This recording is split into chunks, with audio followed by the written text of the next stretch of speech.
तो AWPL में brand ambassador भी हो सकते हैं। दोस्तों थैंक यू। अच्छे काम में दिक्कतें आती है, मुझे नहीं मालूम आप किस मानसिकता से यहाँ पर बैठे हुए हैं, क्या इन लोगों के बारे में सोच रहे होंगे। कुछ जो सोच रहे ऐसे आते हैं चले जाते, कुछ नहीं यार कुछ मिल गया। दोस्तों मैं ये नहीं जानता, आज से 8 साल पहले मुझे किसी ने इनवाइट किया था। मैं बता दूं मैं इसी जिले का रहने वाला हूँ। यहाँ से 20 किलोमीटर दूर एक पीरिया गाँव पड़ता है, उदी पीरिया नाम सुने होंगे। मैं पेरिया का रहने वाला हूँ। पढ़ाई लिखाई वहाँ हुआ, काफ़ी यहाँ टाउन इंटर कॉलेज में पढ़ाई किया था। दोस्तों एक नॉर्मल परिवार से था, गरीब परिवार से था। मेरी 7 बहनें थी, पिताजी नहीं थे, 4 बहनों का शादी हो चुका था, 3 बहनें शादी करने के कगार पे थी। गरीबी कूट कूट के भरा हुआ था। लेकिन दोस्तों मैं बता दूं मैं गायत्री परिवार से जुड़ा हुआ हूँ। जानते हैं गायत्री परिवार की संस्था है, गायत्री परिवार से जुड़ा हुआ हूँ। और मेरे गुरुदेव एक बात बोला करते थे, बेटे कभी भी दिल दुखा के पैसा मत कमाने स्वीकार करते हुए जाएगा। दोस्तों मैं गरीब था लेकिन ईमानदार था। मैं खाने के मोहताज हो गया, चाय के लिए मेरे रिश्तेदारों ने मुझे भगा दिया, लेकिन मैं कभी दिल दुखा के पैसा नहीं कमाया, मैं कभी भी धोखा दे के पैसा नहीं कमाया। मेरे दिमाग में था यार यदि ऊपर वाले इस दुनिया में है और कहीं ना कहीं कोई ईमानदारी से आगे बढ़ता है तो मैं भी ईमानदारी से आगे बढ़ूंगा। दोस्तों मैंने अपने गुरु के बात मानकर मैं अपना छोटा मोटा नमकीन का काम करता था, और काम करते करते मुझे किसी ने इनवाइट किया। गाजीपुर में एक मधुतरंग होटल पड़ता, वहीं मुझे इनवाइट किया। 14 अगस्त का दिन था, हल्का हल्का पानी पड़ा था। मुझे अचानक याद आया अरे कोई मुझे इनवाइट किया मधुतरंग होटल में। मेरे पास एक पुरानी साइकिल थी और मैं साइकिल चलाते हुए उस होटल में गया और मैं सबसे पीछे बैठ गया। हवाई चप्पल पहना हुआ था, पैंट शर्ट पहना हुआ था। मंच पर वहां देखा मैं करोड़ों की बातें चल रही थी, तो मुझे विश्वास नहीं होता था। मैं बोला यार वाकई लोग कमाते हैं क्या लाखों करोड़ रुपया, यहाँ 15, 20, 25 हज़ार कमाने में हालत खराब हो जाती है। तो बड़ा अजीब सा लगा, लेकिन मैंने अपना जो मुझे बुलाए थे उन्होंने मुझे विश्वास दिलाया। मैंने काम करना शुरू कर दिया। और दोस्तों काम करना शुरू किया तो बहुत सारी दिक्कतें आती थी। क्या आसान है क्या पैसा कमाना? आज की दुनिया में ईमानदारी से करोड़पति बनना आसान है? अभी उदयभान सर कह रहे थे, जब हमसे मिले थे उस समय इमरान थे, 1.25 लाख रुपया कमाए थे। आज लगभग मेरी इनकम 1,80,00,000 रुपया हो चुकी है। लगभग देखा जाए 100 गुना ज्यादा है। 5 साल में 100 गुना हुआ नहीं हुआ? हुआ नहीं हुआ? कौन ऐसा बिजनेस जो 5 साल में 100 गुना दे सकता है? दोस्तों मैं बता दूं, मैं बिजनेस देखा था, मुझे पाइल्स की घबराहट थी, मैं बहुत ज्यादा नहीं बोल पाता था। मैं प्रोडक्ट यूज करने के चक्कर में ज्वाइन किया था। बशर्ते जो मुझे प्लान देने वाले थे, मुझे जानने वाले थे, मैं जानता था ये मतलब हमको धोखा नहीं दे सकते। मैं प्रोडक्ट का रिजल्ट देख के आया था। मैं सही बता दूं, आपने प्लान देखा होगा ना, 6 साल में मिसाल देखे होंगे ना। मैं सोचा चलो यार 1 साल में 10 तो ला ही दूंगा। यदि 100% नहीं तो 1% तो काम कर ही लूंगा। यदि 1 करोड़ रुपये भी 6 साल में आता है कम है क्या? मैं रात में जाकर घर पे जोड़ने लगा, यार नमकीन बेचकर 15-20 हज़ार रुपया महीना कमाता हूँ। यदि मैं 30,000 महीना कमाऊंगा तो 1 साल में 3,60,000 होगा, 10 साल में 36 लाख होगा, 30 साल में 1,08,00,000 रुपया होगा। अभी 30,000 कमाऊंगा तब 30 साल में 1,08,00,000 होगा। यदि वाकई सही है तो मैं यदि 99% फेल भी हो गया तो 1% सफलता मिलेगी। 1 करोड़ में कम होता है क्या? कम होता है क्या? दोस्तों इस जहाज से मैंने काम शुरू किया, करते करते बहुत सारी दिक्कतें आई। मेरे घर के बगल में एक प्लान दे रहा था, एक बंदा वेल्डिंग वाला था। मैं एक आदमी को बड़ा मोटिवेट किया, बड़ा तैयार किया। वो बंदा रजिस्ट्रेशन का पैसा हाथ में लेकर निकाल कर देने वाला था। तब के बगल में एक बंदा आया, बोला यार आप जो काम करते हैं ना, इसमें 100 में 2 ही 4 लोग आगे बढ़ते हैं, 1-2 आगे बढ़ते हैं। बंदा जो मुझे पैसा देने वाला था, 4 दिन पीछा पड़ने के बाद वो डीडी का मतलब रजिस्ट्रेशन का पैसा देने वाला था, वो पॉकेट में रख लिया। बोला अभी बाद में फिर बताऊंगा। मुझे बड़ा निराशा हुआ। मैं बता दूं मैडम बड़ा दुखी है, वाकई मैं अमीर बन पाऊंगा या नहीं बन पाऊंगा, क्या ये सपने तो नहीं है? मैं गायत्री मंदिर में बैठ गया और जाकर वहीं मेरे आंख में आंसू आने, प्रभु कब होगा? कोई घर की स्थिति बहुत अच्छी नहीं थी। मैं साइकिल में नमकीन बेचा करता था, जिससे 15-20 हज़ार का महीना कमा लेता था। तो बड़ा बहुत उदास हुआ। फिर मेरे अपलाइन ने मुझे आकर समझाया, विनोद जी चिंता मत करिए, जो कहा है वो रहे ना रहे। आप 100 में 2 वाले में हैं। मैं सोचता था मैं 98 में या 2 में हूँ। फिर मेरे अपलाइन विश्वास नहीं, अब 2 में है। फिर मैंने काम करना शुरू किया दोस्तों। और मैं बता दूं मैंने विश्वास तब जगा जब हमारे एसओएस का ट्रेनिंग था, और मैं उस ट्रेनिंग में जाने के लिए तैयार नहीं था, क्योंकि हमारी बड़ी बहन मेंटली डिस्टर्ब रहती थी, मेरी माता जी थी, मेरी छोटी भांजी थी। तो मैं घर द्वार कहीं छोड़ के जाता नहीं था कभी भी।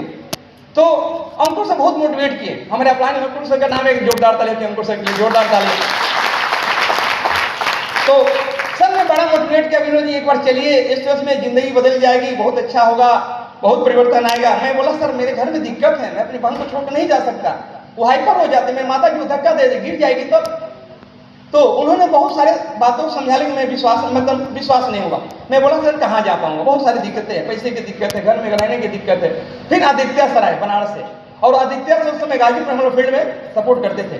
तो आदित्य सर मेरे घर पे आए, आदित्य सर ने मुझे आधा घंटा समझाया, फिर भी मैंने मना कर दिया। तो आदित्य सर ने एक बात बोली थी, मेरे बेटी से पढ़े लिखे थे, टैलेंटेड थे ही, उन्होंने एक बात बोला, विनोद जी देखिए आप मत जाइए, मुझे कोई फर्क नहीं पड़ता, आप गरीब है, हो सकता है गरीब रहेंगे, आज आपकी बहन बीमार है, ठीक तो होगी नहीं 2-4 दिन में, वो तो रहेगी, लेकिन एक बार आप पैसे का एडजस्टमेंट करते हैं, किसी रिश्तेदार को बुला कर रखते हैं, इंस्टीट्यूट में जाते हैं, वहाँ सीखते हैं और काम का इंस्टीट्यूट पकड़ता है, तो हो सकता है पैसा कमाते हैं, आपकी गरीबी भी दूर हो सकती है और आपकी बहन भी ठीक हो सकती है।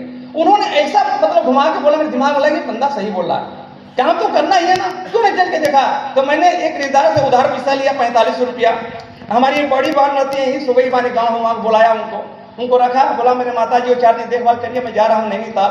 वहाँ गया, वहाँ जाने के बाद 4 दिन का ट्रेनिंग था, 4 दिन में ट्रेनिंग, लास्ट दिन एमडी सर आए थे मंच पर, उन्होंने 4 लोगों को खड़ा कर दिया ऐसे, आइए देखो महिपाल सेंटर पर इतना कमा लिए, सुकुमार सेंटर इतना कमा लिए, नसीम सेंटर इतना कमा लिए, एक लोअर थे उनको 4 लोग खड़ा कर दिए। मैं पीछे बैठा हुआ था, मेरे मन में दिमाग है यार, जब हाई स्कूल इंटर वाले कमा सकते मैं क्यों नहीं कमाता, मैं तो इंटर पास हूँ ना। मेरा दिमाग वही क्लिक कर दिया, वाकई हाई स्कूल इंटर वाले कमा सकते हैं लाखों करोड़ों, तो मैं क्यों नहीं कमा सकता हूँ। दोस्तों फिर मैं पीछे मुड़ के नहीं देखा, फिर मैंने काम करना शुरू किया, करते करते ब्रोंज बना, सिल्वर बना, गोल्ड बना, ऐसे करते करते दोस्तों आज कंपनी का 11वां लेवल कंप्लीट कर चुका हूँ, ब्लू डायमंड, और अगले महीने में नवंबर में मैं कंप्लीट हो जाएगा ब्लैक डायमंड, जिसका एक रैंक का बोनस आता है 35 लाख रुपया, 35 लाख एक रैंक बोनस आता है।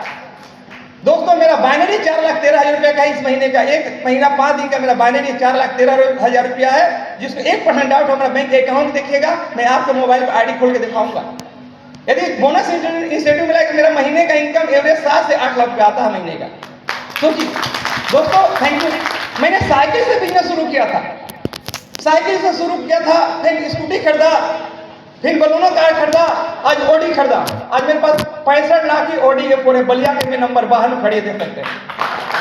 अब संजोग से अभी हमारे बीच में एक रिश्तेदार आए हुए हैं, वो मुझे दिन याद आ गया, शायद है या चले गए हैं तो बुरा मत मानिएगा।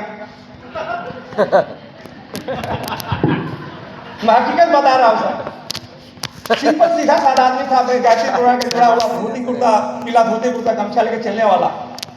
तो मैं नमकीन साइकिल, मेरा साइकिल चोरी हो गया, तो मैं कहीं से उधार पैसा मांग के छोटा सा साइकिल खरीदा। तो संयोग से मैं अपने रिश्तेदार के पास गया, तो दुकान पर बैठे हुए थे, तो इन्होंने देखा और बड़ा टोन भरे भाव में बोले, अरे भैया साइकिलियों बदलाए थे, साइकिल ले बाइक को खरीदा हुआ, मतलब इतना बहुत अंदर से बुरा लगा। मैं लगा यार क्या इतना दिन खराब हो गया, मैं साइकिल पर बाइक नहीं खरीद पा रहा। सर शायद बैठे हुए हैं, तो उन्होंने ऐसे ही बोला, दुकान में बैठे थे, मैं साइकिल खड़ा किया और सामने वाला बोला अरे साइकिल खरीदा, बोला हाँ साइकिल खरीदा हूँ। तो उन्होंने बोला अरे साइकिल से बाइक कब कैसे खरीदा है। मुझे बड़ा बुरा लगा अंदर से, परमात्मा का दिन मेरा बदलेगा नहीं क्या। हाँ दोस्तों, आज का दिन है जो मैं जिला के एक जानी मानी हस्ती जो कार होती है ऑडी A4 में 65 हाउस में चलता है। तो कहने का मतलब ये है, परमात्मा जब भी देता है दिक्कतों नहीं देगा। अरे आप आए हुए, कहा जाता है ना परमात्मा देता है छप्पर फाड़ के देता है, क्या किसी छप्पर फटा है क्या? नहीं फटा है, छप्पर फटा नहीं, वो एक माध्यम देता है, संगत देता है, ध्यान रखिएगा, एक माध्यम देता है, संगत देता है, प्लेटफॉर्म देता है। अरे आज से 8 साल पहले मुझे प्लेटफॉर्म नहीं मिला होता तो क्या मैं 7-8 लाख महीना कमाता क्या? जिसको डाउट होगा मेरा नंबर इसी जिले का है, बाहर मोटी भी खड़ी है, सर्च करिएगा गूगल पर, कहीं भाड़े का तो लेकर नहीं आया हूं मैं। अब मेरा पैसा आता नहीं आता है, 4,13,000 बाइनरी है कि नहीं, मैं अकाउंट में दिखाऊंगा 4,13,000 रुपया मेरा बाइनरी। यदि 1 रुपया भी कम होगा, मेरा बता 2 हफ्ता पहले मेरे 1 हफ्ते का चेक आया था 1,30,010 रुपया। यदि 1,30,000 रुपया होगा तो छोड़ दीजिए, अभी नमक करिएगा, बोले तुम झूठा आदमी, झूठे हो। नहीं, यदि बंदा कमा सकता है, वाकई इसी जिले का है, इसी जिले में पढ़ाई लिखाई, इसी मिट्टी में पला बड़ा है, और ये बंदा कमा सकता है 8 लाख रुपया 7 लाख महीना, तो मैं क्यों नहीं कमा सकता। यदि ये बंदा साइकिल से मदारिस रोडी तक जा सकता, मैं क्यों नहीं जा सकता? मैं बता दूं सर, ये परमात्मा के दिया हुआ है। ये ईमानदार लोगों का बिजनेस है, मेहनती लोगों का बिजनेस है, दूरदृष्टि वालों का बिजनेस है। ये सोचिए अरबपति लोग हैं ये लोग। और कौन बनेगा हमको भी नहीं मालूम है, हम भी ऐसे पीछे बैठे हुए थे। क्या जानते थे क्या अविनाश सर, अंकुर सर जानते थे क्या? तो ये बंदा जिसको मैं प्लान देने जा रहा हूँ ये हमसे भी बड़ी ऑडी लेगा, जानते थे क्या वो? सर मैं बता दूं, आज मेरे अपलाइन का 2.5 लाख का नेटवर्क है अविनाश सर का, और उसमें शायद मैं पहला व्यक्ति होऊंगा जो डायमंड बना, ब्लू डायमंड बना, और अगर मैंने ब्लैक डायमंड बना, मैं पहला व्यक्ति हूँ 2.5 लाख में। दोस्तों ये भीखू बाबा का दिन मान सकते हैं, बलेश्वर जी का दिन मान सकते हैं, मिट्टी का दिन मान सकते हैं, और उसी मिट्टी में आप भी पले पड़े हैं। मुझे मालूम है बलिया के लोग सीधे साधे नहीं होते, बलिया के लोग सीधे से इसलिए बागी बलिया बोला जाता है। हाँ तो दोस्तों वाकई एक प्लेटफॉर्म मिला हुआ है, पहचानिए। शायद आपको परमात्मा दे चुका है, और नहीं तो 5 साल बाद जब मिलेंगे ना हमसे, याद आएगा वो दिन, याद तो बंदा 5 साल पहले हमको बता। शायद मैं बोला ना विश्वम सिंह बोलते हम लोग ठाकुर हैं, बाबू साहब है, झुकने का काम ही नहीं करते। अरे झुकने का कहाँ है सर? सोचिए सर, हमारे जैसे एक साइकिल वाले को जो बंदा हाथ पकड़कर आड़ी में लागू, कितना बड़ा पुण्य का काम किया होगा सर? किया होगा नहीं किया होगा? जो सर, जो मैं अपनी भांजी का पढ़ाई मैं 2 साल छोड़ा था पैसे के अभाव में। मेरी छोटी भांजी है, मेरी बहन मेरी टीचर, उसकी बेटी है, 5 साल की थी। मैं एक आदमी ब्याज का पैसा मांगने का 2.5 हज़ार का नहीं दिया, बड़ा बुरा लगा। मैं बोला यार परमात्मा देगा तो तुम मत पढ़ाई कर। मैं 2 साल पढ़ाई छोड़ा दिया सर उसका, 2.5 हज़ार मुझे कोई ब्याज पर नहीं दिया। मेरे रिश्तेदार थे तो मुझे खाने के लिए भगा देता था। मेरे ऐसे रिश्तेदार थे जो चाय के लिए भगा देते थे, बोलते चाय पीने के चक्कर में आ जाता है सुबह सुबह, दूध मांगा हो चीनी मांगा हो, लोग ऐसा बोला करते थे। दोस्तों आज वही भांजी, जब गाड़ी वाला नहीं आता तो मामा कहता है मामा अपना ओडी छोड़ दो, और उसी भांजी मैं ओडी को छोड़ता हूँ, जो कपड़ा कहते हैं मैं उसको सिलवाता हूँ। सोचिए जो खेलेगा वही ना खेलेगा। तो दोस्तों मत सोचिए मैं कहाँ हूँ, परमात्मा कहा जाता है जाके प्रभु दारू दुख दीना ताकि मत पहले हरीना, विनाश पहले विपरीत बुद्धि। भगवान विचारों के रूप में आता है, ना लिखिएगा। शायद आप आए हैं ना तो परमात्मा की चाहत है तब आप आए हुए। अरे बुलाया तो बहुत सारे लोगों को गया था। हाँ देखिए मौसम भी साथ नहीं दिया, बोला नहीं हम साथ नहीं देंगे, लेकिन त्याग था, जिद था, मौसम साफ हुआ, लोग आए। ये लोग मामूली नहीं है, ध्यान रखिएगा, ये मामूली लोग नहीं है, आप मामूली नहीं है, ध्यान रखिएगा। हमारे गुरुदेव कहते थे ना, इंसान भटका हुआ देवता है। सुने ना साधन धामोच के द्वारा ये नेपाई पर लोग सवार बोला जाता है ना, ये इंसान भटका हुआ देवता है। देवता सुख दुर्लभ शरीर है, वो हम पाए हैं, हम गरीब रहेंगे। हाँ बड़े भाग्य मानुष तन पाओ सुख दुर्लभ सदगंध नहीं गावा। साधन धामोच के द्वारा ये नहीं पा रहे पर लोग सवार, क्या हम गरीब बनने के लिए पैदा हुए क्या धरती में? नहीं, गरीब बनने के लिए पैदा नहीं हुए। हम पूरे दुनिया को दिखाएंगे, पूरे इंडिया को दिखाएंगे भैया ये बागी बलिया था, 14 दिन पहले आजाद हुआ था, और हम गरीबी से भी आजाद होकर दिखाएंगे, बेरोजगारी से भी आजाद होकर दिखाएंगे। ये हमारा दृढ़ संकल्प है। बस आपका साथ चाहिए, साथ। क्या साथ देंगे? साथ देंगे। दोस्तों आज जो हमारे जैसे कितनों लोग बनाए, हमारे गुरु जी का सुनने का मौका मिला। मैं बता दूं सर, आदित्य सर का वो दिन ये मुझे याद है, जब मुझे फॉलो करने आया था, मैं भागता था, मेरे पीछे भी भागते थे, पानी पड़ा हुआ था, उधर उधर बीच में मारे। सर बाद में देखेंगे, हर सर भी बाद में हर बोला आइए समझाते हैं सर, 2 मिनट बात करिए सर। सोचिए सर पग ने साथ दिया, इनका डांट में माँ बाप का प्यार मिला। सर कौन बंदा है जो गरीब आदमी हाथ पकड़ना करोड़पति बनाने को कब देखा था? देखा था क्या? अगले महीने मेरे टोटल 2 करोड़ का रस कर जाएगा। सोचिए सर, 1 हफ्ते का मेरा रेंट बोनस आएगा 36 लाख रुपया। अंदाजा लगा सकते एक आम आदमी के लिए ना 36 बहुत मायने रखता है। अब ये भी बोला, फिर बोला, जिसको डाउट होगा 1 रुपये का अंतर होगा, मेरा बैंक अकाउंट देके जाइएगा। डाउट होगा ऑडी तो ऑडी बाहर खड़ी है, इसी जिले का नंबर वो भी देके जाइएगा। वाकई है तो फिर करना है, दिल खोल के करना है। दोस्तों मैं इसी वाणी के साथ अपने बातों को विराम करता हूँ। बहुत बहुत धन्यवाद।